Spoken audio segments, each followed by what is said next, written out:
अमी जानू तो हम आपके बता ना सके, लेकिन इतना जरूर कहा कि ई बार जौन गलती रहे वो हमार गलती ना रहे।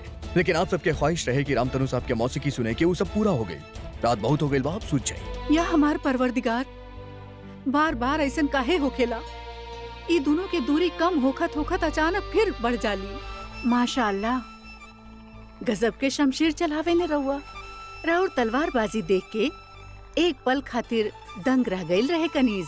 दंग तो हम हो चुकल बानी जौना दिन से हम आपके दिखले बानी। आज हमनी सब यहाँ मौजूद बानी। रामतनु साहब के रुखसती से पहले हरम के तमाम औरत इनके तोहफा देवे चाहतन। अशरफी और तमाम जेवरात से इनकर खजाना भर दिया जाए।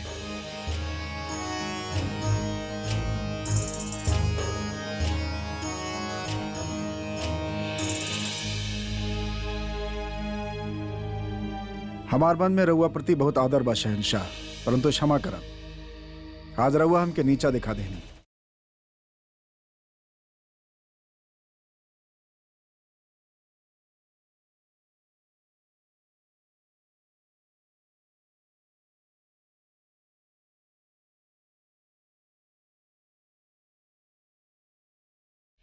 इस सिक्का हमके कौन सा नया राग सिखा सकेला शहनशाह?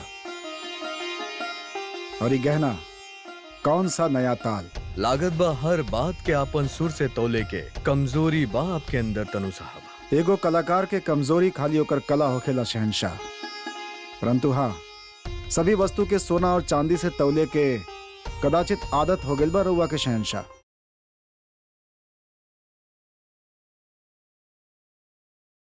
क्षमा चाहतानी, हम ये भेंट स्वीकार ना कर सकेला।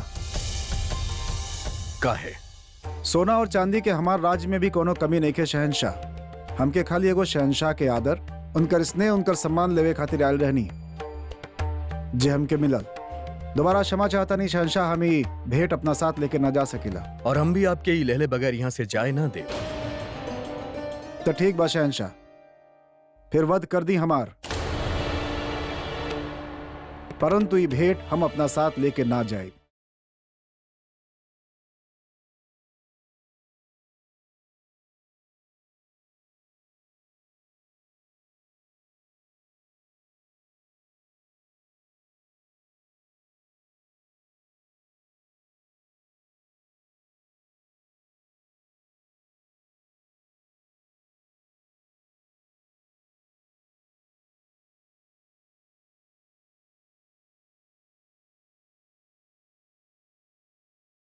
एक भेंट खातिर रवा भी मना न कर सकब आचार्य जी।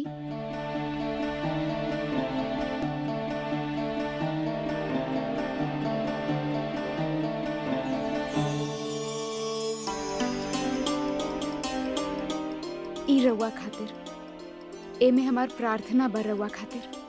अवश्य दी। ये भेंट तो हम अस्वीकार ना कर सकेला।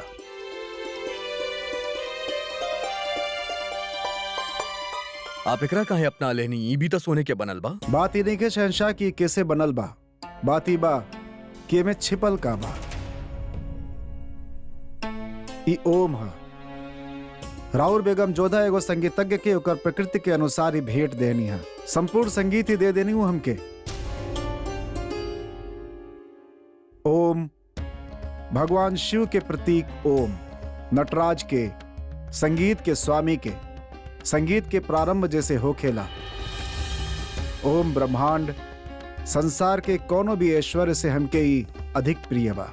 माने के पड़ी रामतनु साहब, आपके सुर की तरह आपकी सोच भी बहुत उम्दा है। सोच तो राउर बेगम जोधा की ऊंचा बा शहनशाह।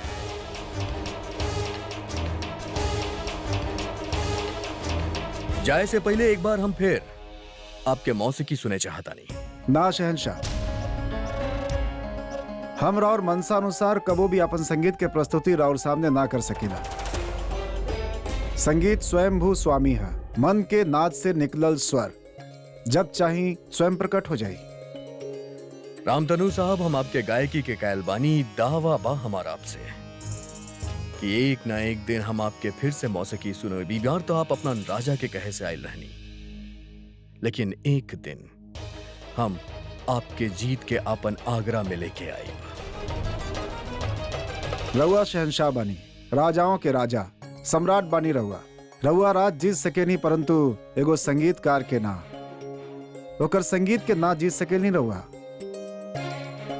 संगीत के ना ही केहू जीत सकेला और ना ही खरीद सकेला। जौना तरह से रहुआ खुदा के बंदगी करे नहीं, वही तरह से हम अपन संगीत के करे नहीं। अब आप ही बताएं, का केहू खुदा के खरीद सकेला शहंशाह?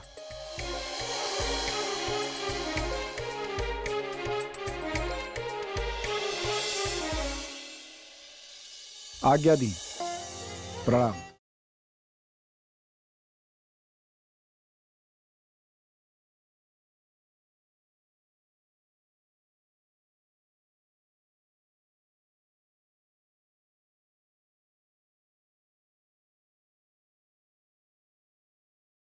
राउर भेंट के अतिरिक्त राम तनु जी और केहू के भेंट स्वीकार न कैले। हमके भान रहे कि उनके हमार भेंट अवश्य पसंद आई। कौनो भी संगीत के पुजारी की यदि संगीत से जुड़ल चीज दिहल जाए तो वो अवश्य प्रसन्न होगी, परंतु शहंशाह केहू के हृदय के बात का समझी। उनकर दृष्टि में हर चीज के मोल खाली धन, स्वर्ण या सिक्का बा। रउआ लोग जाई, हम जोधा के बाल धो देब।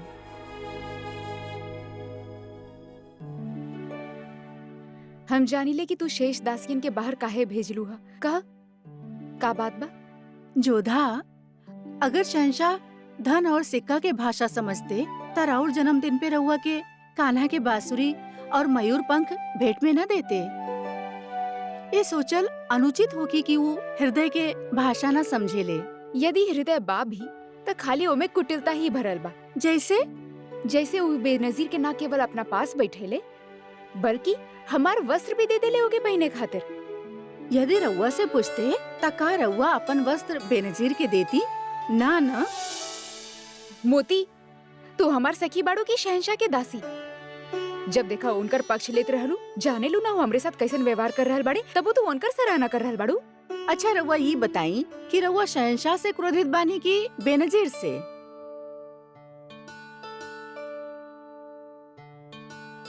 कहे का चाहत बाड़ू तू? बुरा था ना मानब? यदि बुरा माने वाला बात होगी तब मानब, और फिर तोहसे कबो बात भी ना करब। कहा रउआ के अधिक रोष केकरा पे हा? राउर वस्त्र बेनजीर के पास होके के या बेनजीर के शहंशाह के साथ होके के? राउर अपन हक केकरा पे ज्यादा जतावे लागल बानी, वस्त्र पर या शहंशाह पर? मोती, तो के ना लग रहल कि तू आवश्यकता से अधिक बोल रहल बाड़ू? हम खाली सत्य बोल रहल बानी। हम सिर्फ राउर दासी ही ना, सखी भी बानी। हम रउआ के समझे नहीं और राउर मन के भी। केहू के विषय में बार बार सोचल, चाहे वो कारण प्रेम होके या फिर क्रोध, एकर एके अर्थ होखेला कि हम वो चीज पे अपन अधिकार समझे लागल बानी और ओकरा से संबंध अनुभव करे लागल बानी। मोती, तू जा ही जैसे, हम के अकेला छोड़ दे। एह आँख में जब से बसल बड़ा सारा रूप न न न न न न न न न न न। गुस्ताखी माफ होके हुजूर। का चल रहल बा रेशमी? का कर रहल बाड़ू? रामतनु साहब के असर हो गइल बाका तोहरा पे? जी दरअसल वजीर आलिया, रामतनु साहब से ज्यादा बेनजीर के असर बा। हमार मतलब खासकर हम पे ही ना, सब लोग दीवाना हो गए बाड़न, यहाँ तक कि शहंशाह भी। बेनजीर के असर त बेगम जोधा पे भी हो गइल बा रेशम। बेगम जोधा? जलन के असर दुनिया के सबसे बड़ा असर, जलन। वो काका रंग दिखावेली और तन के बीच में काका खेल दिखावेली, जलन। पर कम बखत तू ही क्या समझबू? लेकिन तू बस अब देखत जाइबू रेशम। अब जलाल बेगम जोधा और बेनजीर के बीच में जे कुछ भी होखी वो यकीनन देखे के काबिल होखी। ए बार हमार दावा गलत न जाई और ए बार बेगम जोधा भी दांव खेली तो दिमाग से ना दिल से, और दिल से खेलल गई कोनो भी दांव जीतल ना जा सकेला। सुन ले बानी वजीर आलिया, आज शाम शहंशाह बेनजीर से मिले वाला बाड़न और बेनजीर भी बहुत तैयारी कर रहल बाड़ी। सच? का खबर सुनैले बाड़ू तू? वाह, दिल खुश कर देलू।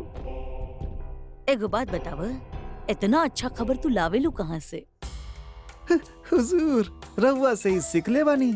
जौना तरह से रउआ सियासत के खबर रखे नी, वही तरह से नाचीज हरम के हर एक बात पर खबर रखेली। हाँ। वाह रेशम, चले ये बात पे हमरा तरफ से पान खा और ऐसन अच्छा अच्छा खबर सुनावत रही है। बस एक बार बेनज़ीर जलाल के अपन हुस्न की जाल में फांस लेवे, ओकरा बाद बेगम जोधा के हाशरा देखी है तू। हमार बेटा के मुखालफत कैले रहली बेगम जोधा, अब उनके हमार रास्ता में आवे के अंजाम पता चल जाई। सबके सामने हमार लाडला बेटा अदहम खान के जलील कैले रहे बेगम जोधा, अब हम जलील करब बेगम जोधा के बेनज़ीर के जरिया से।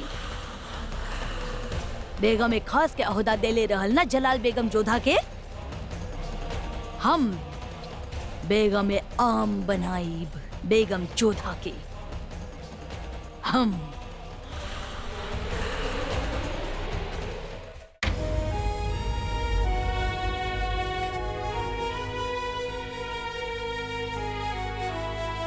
वैसे ही जगह पे हमार खास बेगम के बैठे के हक बा, लेकिन आज पहला बार हम अपन खास तोहफा के अपन करीब बिठाई।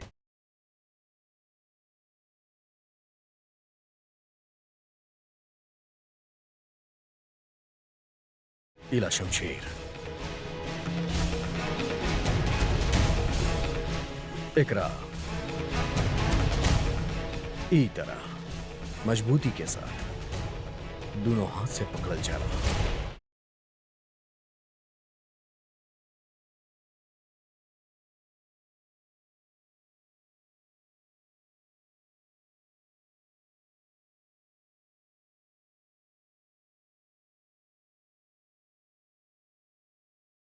आदाब बेगम साहिबा।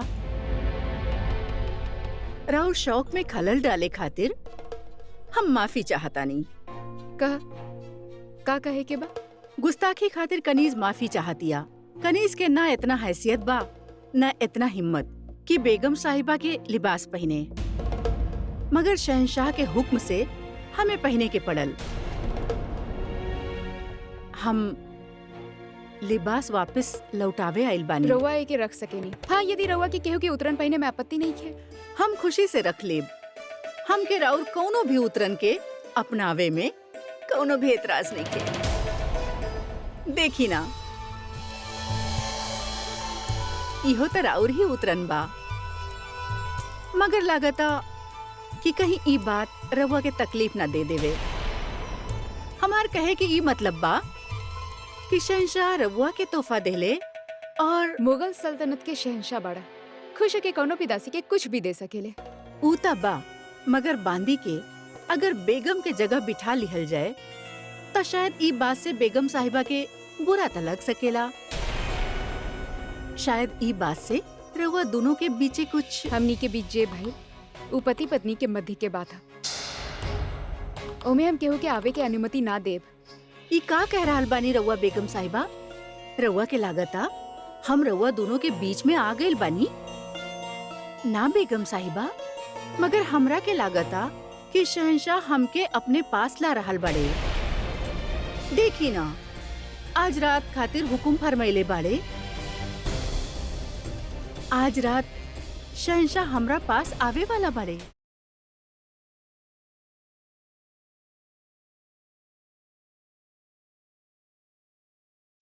ई कबूतर देख रहल बानी रहो।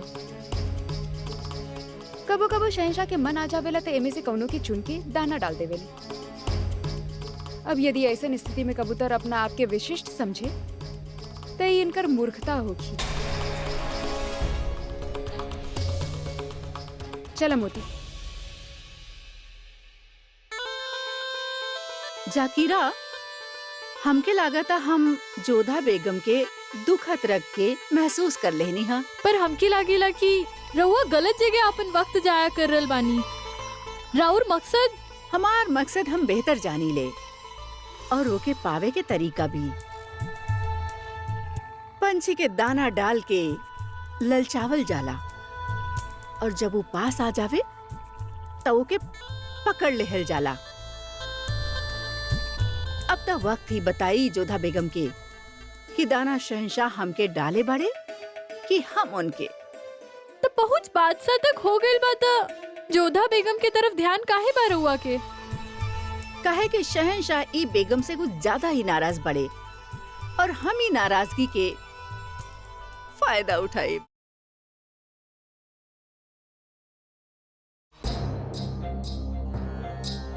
अधम, अधम, उठा अधम। शरीफुद्दीन का बात बा, काहे परेशान कर रहा बड़ा हमरा के? कौन सा आफत आ गइल बा? सुते दा हमके। सुते दा? हमार यहाँ दम घुटत जा रहल बा और तोहरा यहाँ आराम के पड़ल बा। हम आराम के अलावा और कर भी का सकेनी शरीफुद्दीन। का कर सकेला? अरे कम से कम यहाँ से बाहर निकले के मंसूबा तो बना सकेला। ये जिंदगी भर ऐसा ही कैद खाना में सड़े की इरादा बा।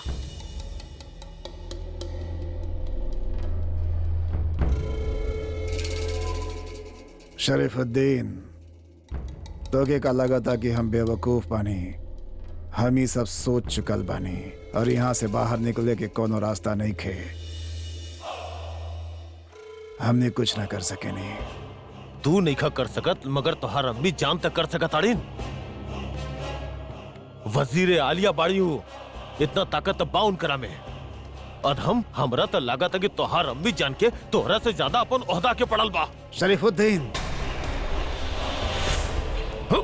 हमारा अम्मी जान के खिलाफ एक लफ्ज भी कहला ना तो हम तुहार जुबान खींच ले। सच कड़वा हो खिला अधम, जे तोहर समझ में नहीं खियावत।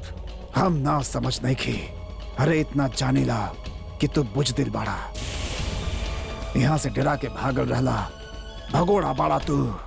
मानतानी हम भगोड़ा बनी अधम, मगर हमनी दोनों आपस में काहे लड़ रहल बानी? शुरुआत तू कैले रहला। रहल हमार बात अम्मी जान के। वो वजीर आलिया बाड़ी, रास्ता जरूर निकली हन।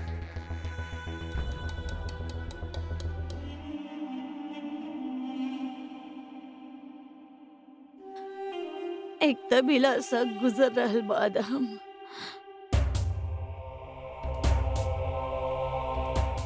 कि हमरा और दीदार न कैले बानी। ई रउआ माँ के बदकिस्मती कह सकेले कि वही के कहला प्याज ओकर बेटा कैद खाना में कोड़ा खा रहल बा। हमके माफ करिए अदम। रउआ ये सोच रहल होगी ना कि राउर अम्मी के रउआ की याद ना आवेले, ऐसा नहीं के। हम रउआ के बहुत याद कर रहल बानी, रोज याद करेनी।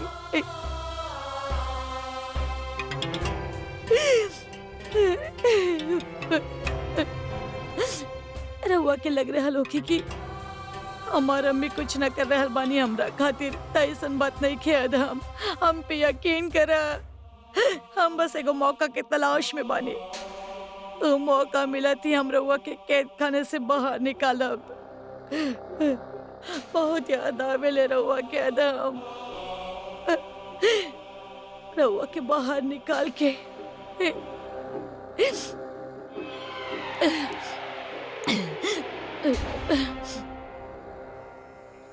अस्सलाम वालेकुम जलाल।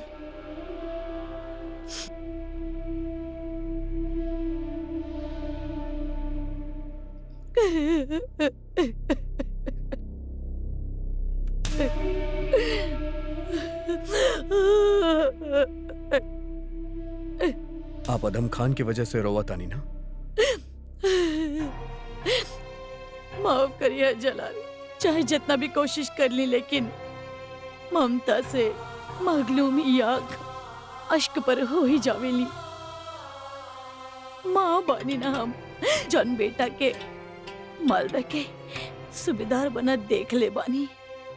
फक्र महसूस करत रहनी जकरा बारे में हम वो कैद खाना में बा, तो दुख तो होगी ना जलाल। या अल्लाह। लेकिन जलाल लेकर मतलब ये नहीं कि हम अदम खान पे तरस खा रहल बानी। एगो माँ बन के हम आंसू बहा रहल बानी, त मुगल सल्तनत के वज़ीर आलिया बन के हम ओकरा के सजा देले बानी, कोड़ा लगवैले बानी। और अगर जरूरत पड़ी तो हम ओके सख्त सजा भी दे, अब हमारी यकीन करी। पर का करी जलाल, जब भी यहाँ आवे नी अदम खान के माँ मुगल सल्तनत के वज़ीर आलिया पे हावी हो जाली। लगता जलाल पे हमारा आंसू के असर हो रहल बा। अल्हम्दुलिल्लाह, क्यों हमरा नसीब में रउआ जैसन एगो और बेटा दे देहलस, बस यही बात के तसल्ली बा हमरा के। बड़म्मी हम समझ सकेली कि आप कैसन महसूस करतानी। ए खातिर हम अभी ही वक्त से हुक्म जारी करतानी कि आप जब चाहें अदम खान से मिल सकेली। बहुत बहुत शुक्रिया जलाल, बहुत शुक्रिया। अभी आंसू का है बड़म्मी? ये आंसू रउआ खातिर बा जलाल, कितना ख्याल रखेले रउआ सब कर हमार, लेकिन हमार बेटा अपन जिंदगी में खुश नहीं खे। बेगम जोधा रउआ के खुद खत लिख के अपना होजरे में बुलैनी, कितना खुश रहले रउआ कि राउर और बेगम जोधा के फासला कम होके वाला बा, मिटे वाला बा, और बेगम जोधा रउआ के वही जे बुला के राउर बेइज्जती कईनी, और ओकरा बदला में ओ रउआ के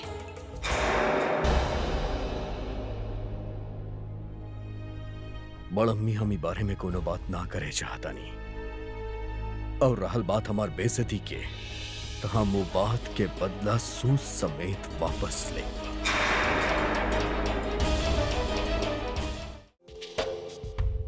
गुस्ताखी माफ हुजूर, मगर ये बिसात केकरा साथे खेले खातिर बिछौले बानी आप? शहंशाह के साथ। मगर ये बिसात तो कहीं और बिछल बा हुजूर।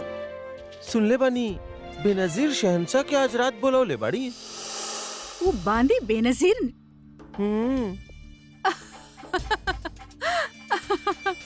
आदाब रुकैया बेगम। आदाब। बैठी। फरमाई हमके कैसे याद करी? रउआ खातिर नाचीज तोहफा लाइल बिया। अच्छा बताई का लाइल बानी? कुछ शेरो शायरी इकट्ठा कई के किताब के शक्ल देले बानी, कुछ सुनाई फिर।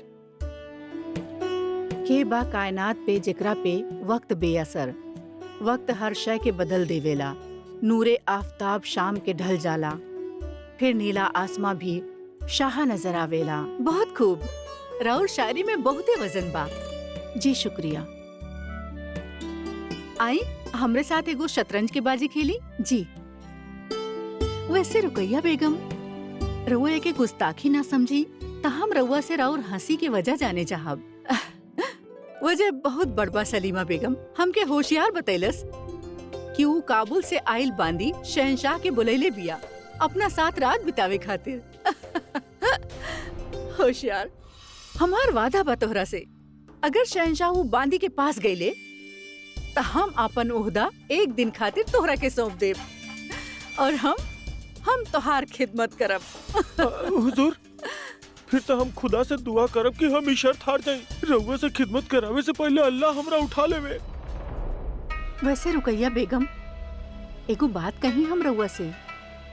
जश्न वाला रात शहंशाह जी जोधा बेगम के जगह बेनजीर के अपना पास बिठैले, कहीं ऐसा तना कि फिर से शहंशाह और जोधा बेगम के बीच में जितना राउर शायरी में वजन बा उतने राउर ई बात में भी वजन बा।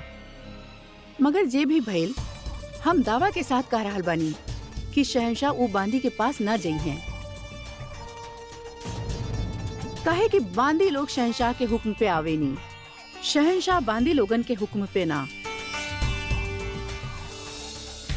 ऐसन कहा भइल बा शहंशाह और जोधा बेगम के बीच, जे शहंशाह इतना रुसवा कैले जोधा बेगम के, हमें उनसे बात करे के होगी।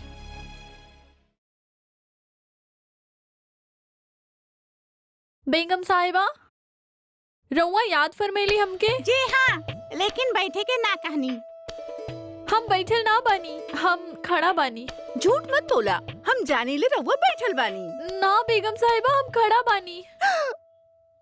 या अल्लाह, रउआ इतने से बानी? जी बेगम साहिबा।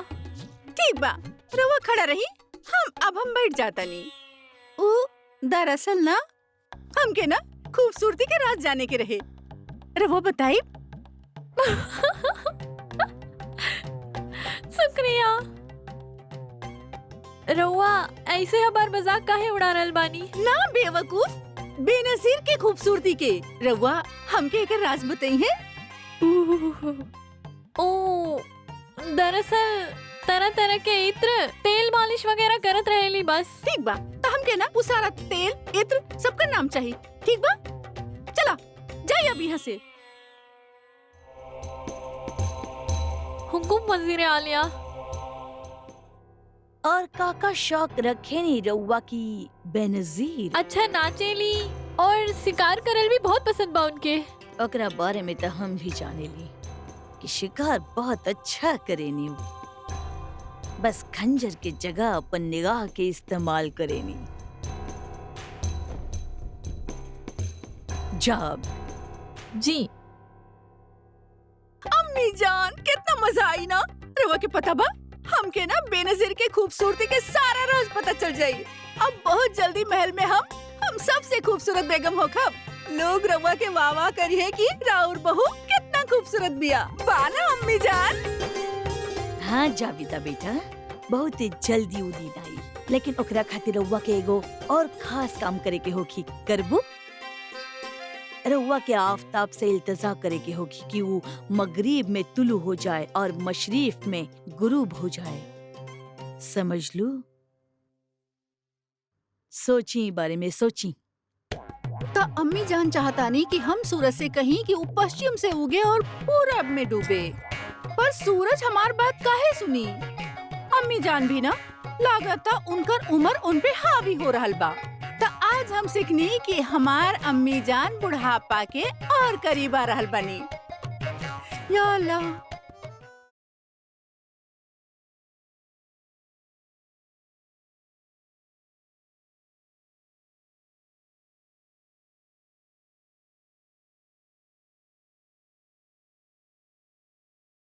वाह वाह, सुभान अल्लाह बेनजीर। अस्सलाम वालेकुम। वालेकुम अस्सलाम। तक लिया। वजीर आलिया, कनीज के याद कैले होती त।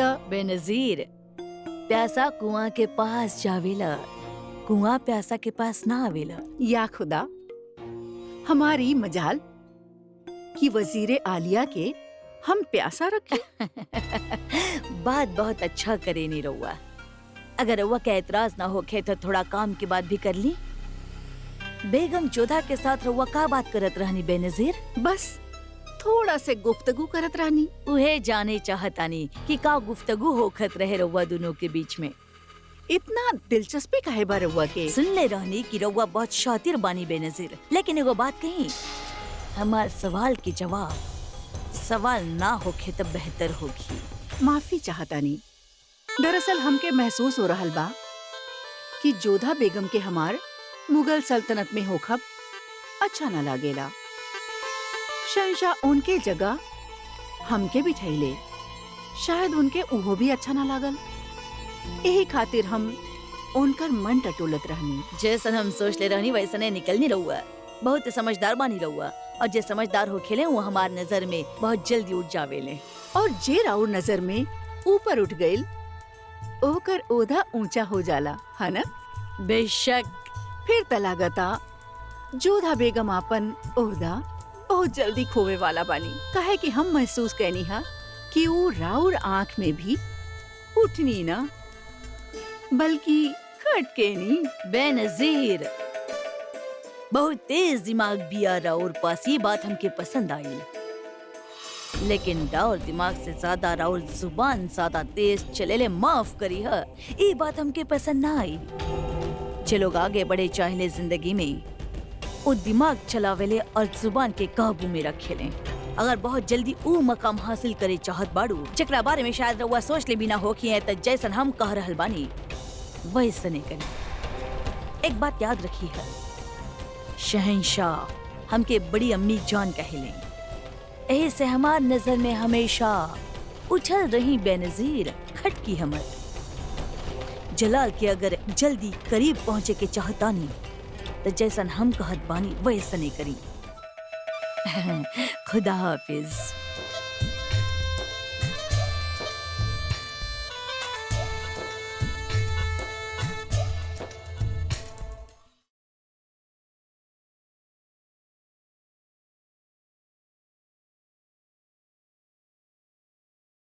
छोटी अम्मी जान। सुतला ना अब तक?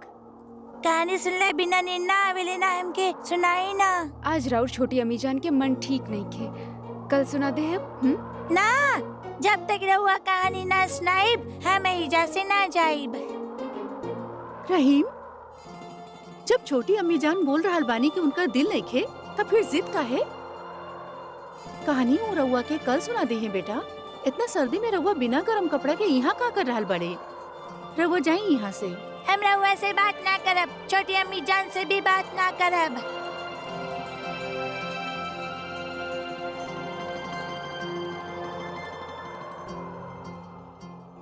का बात है जोधा बेगम? आज रउआ बहुत उदास लग रहल बानी। बस आज मन बहुत उदास बा। समझ ना आ रहा कि शहंशाह कैसन व्यक्ति बाड़े। कबो इतना मान दे देवेले कि सहल ना जाला, और कबो इतना अपमान कर देवेले कि रहल ना जाला। माना हमार कोनो अस्तित्व ही नहीं खे। का भइल रउआ दोनों में? का शहंशाह कोनो बात से खफा बाड़े? सलीमा बेगा उ हम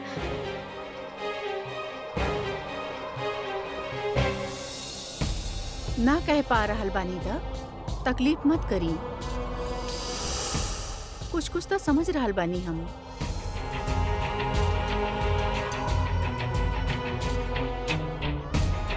शहंशाह के इकबाल बुलंद होके। हुजूर, बेनजीर मोहतरमा रउआ के इंतजार कर रहल बानी। सलीमा बेगम, हम जानी ले कि यहाँ पे रउआ हमार दुख बाटे आयल बानी, परंतु सच कही था अभी हमार बात करे के बिल्कुल भी मन नहीं खे। यदि रउआ बुरा ना मानी तो हमके कुछ देर खातिर अकेला छोड़ दी। जैसन राउर मर्जी। खुदा हाफिज। जोधा बेगम की नाराजगी कुछ और ही कह रहल बा। मामला सीधा नहीं के, जरूर कोनो बड़ बात भइल बा।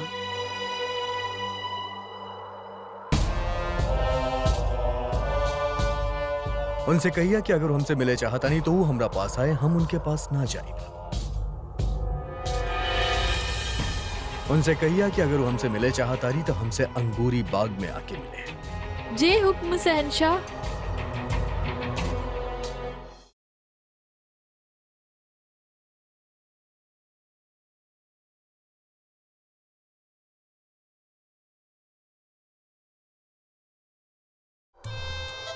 वल्लाह, का कमाल के इंसान बड़े शहंशाह जलाल भी। कोनो और मर्द होखत तो हमार हुस्न पावे खातिर एक बुलावा पे खिंचल चलावत, लेकिन शहंशाह जलाल ऐसन कोनो जल्दबाजी ना दिखैले। रउआ के लागेला कि आज रात बादशाह रउआ के हुस्न के आँच में पिघलिए। उहे त देखे के बा जाकीरा।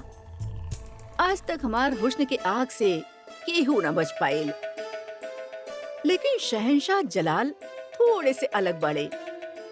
अगर वो पिघल गईले तो हमार जीत पक्का।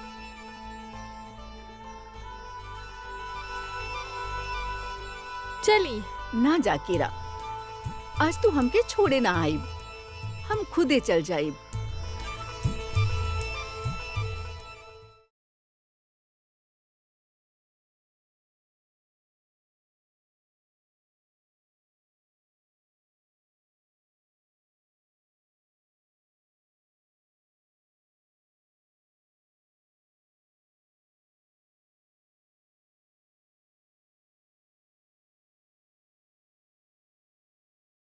आदाब शहंशाह।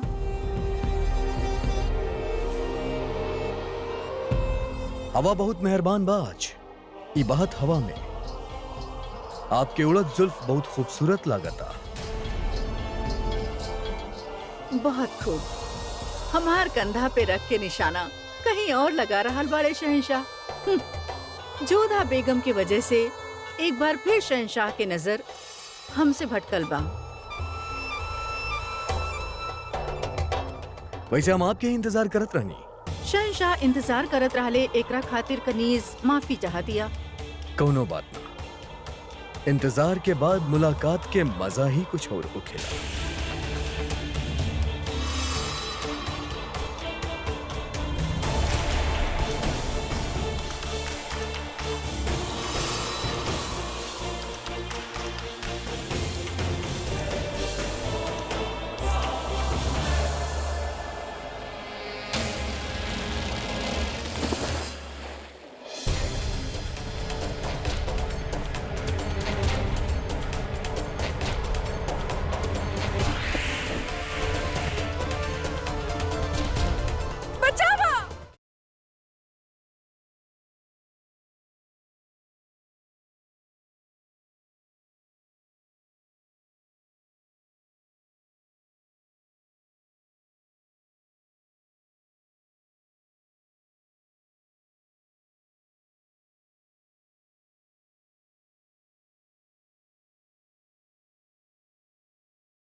फिक्र मत करा, कुछ ना हुई तो राके।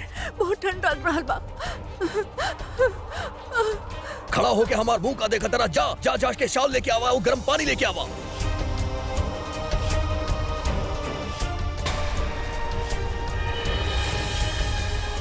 आप इतना खड़ा का है पानी? हमार मदद करिए, इनका दूसरा हाथ के मली आई।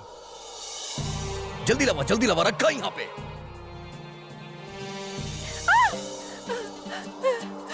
पानी बहुत गर्म बा शहंशाह।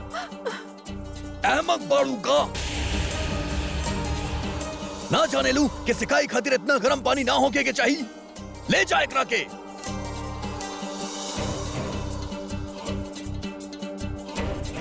डरा मत, कुछ ना हुई तो राके, कुछ ना हुई।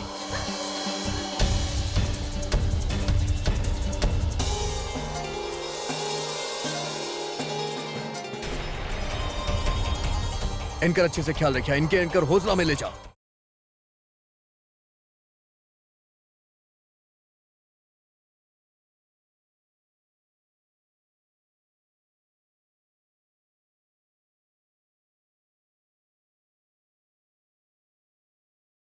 ये का करता नहीं आप? बता रहल बानी रउआ के ई पानी इतना भी गरम नहीं खे कि हाथ जल जाए।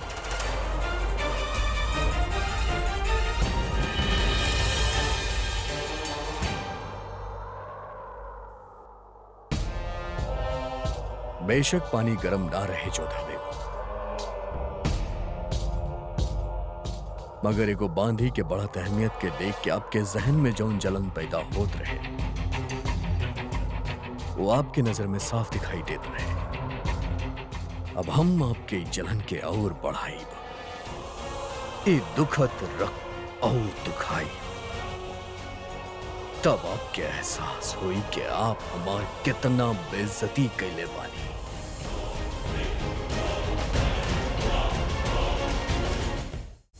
खुद अपने आप के दांव पर लगा देली आज रउआ। बड़ा बाजी जीते खातिर बड़ा दाव लगावे के पड़ेला। अगर हम ऐसा ना करती तो शहंशाह के बाह में अपना आप के ना पैती। वैसे जोधा बेगम ये सब देख के खुश ना रहनी, मगर का करती बेचारी, शहंशाह के सामने उनकर का जोर चलत। बात बात पर जोधा बेगम के बीच में काहे लावेली? और मकसद नहीं खे, लेकिन वो हमार मकसद के बीच बार बार आवे नहीं। हमरा सामने रह के भी शहंशाह जोधा बेगम के देखें और ये हमके बर्दाश्त न भइल। यही खातिर हम अपन अलग तरीका अपनैनी, हम पानी में कूद गईनी। शहंशाह के ध्यान अपना तरफ खींचे खातिर। शहंशाह के ध्यान अपना और खींचे खातिर वो ऐसन कैलस। बहुत ही धूर्त भी आई बेनजीर। हमके पूरा विश्वास बाकी ओके तैरे भी आवत होगी, पर जानबूझ के वो डूबे के नाटक कैलस। और नाटक कामयाब रहल। हमके बचावे खातिर बादशाह के आवे के ही पड़ल। मगर फायदा का भइल? जे रउआ चाहत रहनी उ त भइल ही ना। जल्दबाजी में बात बिगड़ जावेले जकीरा। एक बार में बादशाह के पूरा तरह से पावे खातिर कामयाबी न मिलेले। सब्र करा, हम मंजिल की ओर बढ़ रहल बानी। बस एगो और रात के इंतजार बा। हमके ये बात से कोनो समस्या नहीं है कि शहंशाह अपन कितना रात के एकरा साथ व्यतीत करेले। समस्या ये बात से है कि तीसरा बार भइल है जब वो बेनजीर के कारण हमरे और शहंशाह के मध्य दूरी बढ़ला। पहला बार राम तनु पांडे जी के सभा में ओकरा कारण अपमानित होके के पड़ल। दूसरा बार हमार वस्त्र और हमार बाजूबंद शहंशाह ओकरा दे देले। और आज ही समझ ना रहल कि बार बार वो हमनी के मध्य में काहे आ रहल बिया। बार बार हमार मकसद के रुकावट बन रहल बानी जोधा बेगम। जब भी हम बादशाह के करीब जाए चाहे नी, बीच में आ जाली। मगर अगला बार हम कोशिश करब, जब बादशाह से हमार मुलाकात होगी तो उनकर परछाई तक ना पड़े। बाकी एगो बात कही। हाँ, पहला बार कोनो औरत से हमके जलन भइल ह। जलन? तू ही का कह रहल बाड़ू मोती? भला हमके काहे जलन होखे लागल? वो बेनजीर से, एगो दासी से? तू भी ना कब कबो बहुत अधिक सोचे लागेलू।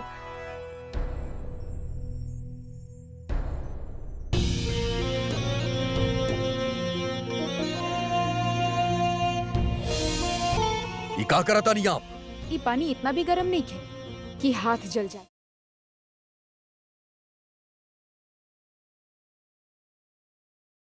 वैसे ही जगह पे हमार खास बेगम के बैठे के हक बा, लेकिन आज पहला बार हम अपन खास तोहफा के अपना करीब बिठाए।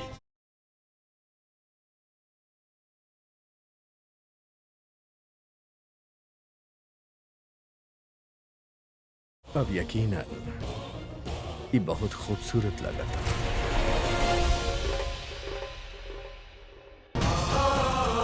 हमके ये सब सोच के बुरा काहे लग रहा बा? हम काहे व्याकुल हो रहल बानी ये सब सोच के? वो शहंशाह बाड़ी, चाहे जे के अपना पास रखे।